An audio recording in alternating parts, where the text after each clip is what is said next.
Alors lui, il a plus que 16 ans, hein, puisque c'est le numéro 1 français de la moto depuis de nombreuses années maintenant. J'appelle Randy Depulier.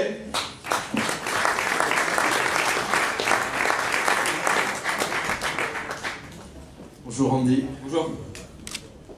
14e Grand Prix de France pour toi cette année, si j'ai bien compté. Ouais, c'est ça, j'espère que ça va me porter bonheur, c'est mon chiffre de course. Donc j'espère faire un beau Grand Prix. Comme j'ai dit, en 250, j'ai fait beaucoup de podiums. En MotoGP, j'ai jamais vraiment explosé là-bas. Cette année, le début de saison est difficile, donc j'espère que la tendance va s'inverser. Et puis comment le Grand Prix va être super. On parlait avec Arnaud Simon de notre consultant Régis Sacconi. Il y a 2 ans, ça a été terrible le Grand Prix de France. On a appris le samedi le grave accident de Régis et ça t'avait vraiment fichu un coup, t'avais pas pu rouler normalement d'ailleurs. Non, c'est vrai que j'avais bien commencé le week-end et j'ai appris l'accident de Régis le samedi matin. Et vu que Régis est assez proche, ça a été un week-end difficile puisque tous les gens, j'avais l'impression qu'ils mentaient sur son état de santé. Donc voilà, aujourd'hui c'est bien qu'il soit de nouveau ici à 100%, même s'il ne peut plus rouler, au moins il peut avoir une activité normale et venir sur les courses, nous embêter un peu pour être poli.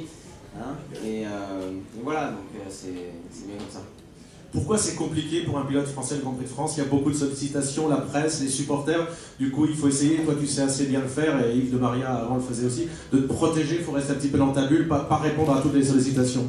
Non, mais on essaye déjà de rester concentré sur l'objectif qui est de faire une belle course. Ensuite, on essaye forcément de donner satisfaction à tout le monde.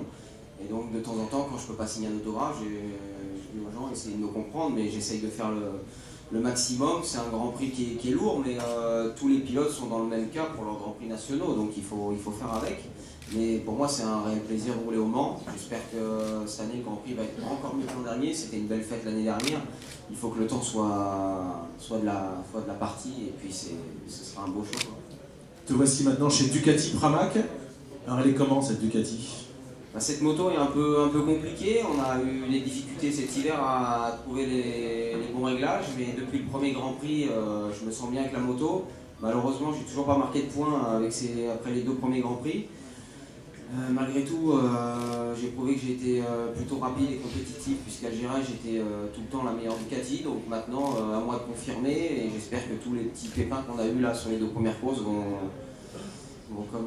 disparaître, et puis pouvoir faire les 10, les 15 ou 16 Grands Prix si le Japon reste au calendrier de belles courses. Tu as eu des petits soucis mécaniques peut-être avec l'équipe technique? D'ailleurs, c'est plus Christophe Bourguignon qui travaille avec toi, c'est un garçon qui est peut-être un peu plus jeune, qui manque peut-être un peu d'expérience? Non, mais c'est vrai que pour moi ça a été... ça m'a fait bizarre d'arrêter avec le team LCR et surtout avec l'équipe technique avec laquelle je travaillais depuis longtemps, et Christophe Bourguignon depuis 5 ans, donc il a fallu s'adapter à une nouvelle façon de travailler avec d'autres personnes. Je dirais que là, ça va beaucoup mieux. Là, on était plutôt performants sur les 2 premières courses. Ça commence à bien passer entre nous. Maintenant, voilà, il y a eu des petits soucis de pneus, un bouton cassé du traction control sur le dernier Grand Prix. Je finis par tomber, donc un enchaînement de petits pépins qui m'ont pas permis de concrétiser. Mais bon, c'est comme ça. Il faut continuer de travailler. La saison est pas longue. Tu le prenais avec le sourire lundi matin à l'aéroport de Séville, tu n'apparais même pas dans le classement général pour l'instant. Pour l'instant, je suis inconnu, on dirait que j'ai pas participé aux 2 premiers Grands Prix, donc ça serait bien que le mois prochain, là, historique, je marque les premiers points et des gros points, et puis que j'enchaîne sur une bonne série. J'ai déjà eu des moments plus difficiles, ça fait 13 ans que je suis en MotoGP, donc j'arrive à prendre ça avec du recul, et je sais que de toute manière, la vitesse je l'ai, et que quand la chance va revenir, entre guillemets, ça ira. Et oui, la chance, parce que je relisais il y a quelques temps le nombre de blessures que tu as eues, et souvent avec de la malchance, et il y en a eu pratiquement tous les ans ces dernières années, et des grosses blessures. Le problème, c'est que le MotoGP, les motos sont très puissantes, et lorsqu'on tourne, on tourne à haute vitesse. Avant ma fracture de la jambe l'année dernière, je m'étais cassé un peu des os, mais c'était pas très grave, j'avais pas eu recours à la chirurgie, c'était juste des bandages, du strapping et rouler avec des antidouleurs, mais il y a 2 ans je me casse la cheville en motocross, donc ça c'est complètement une erreur de ma part. Et ensuite l'an dernier le tibia cassé, donc là j'y suis pas pour grand chose, mais au bout du compte ça fait en 1 an 2 grosses fractures.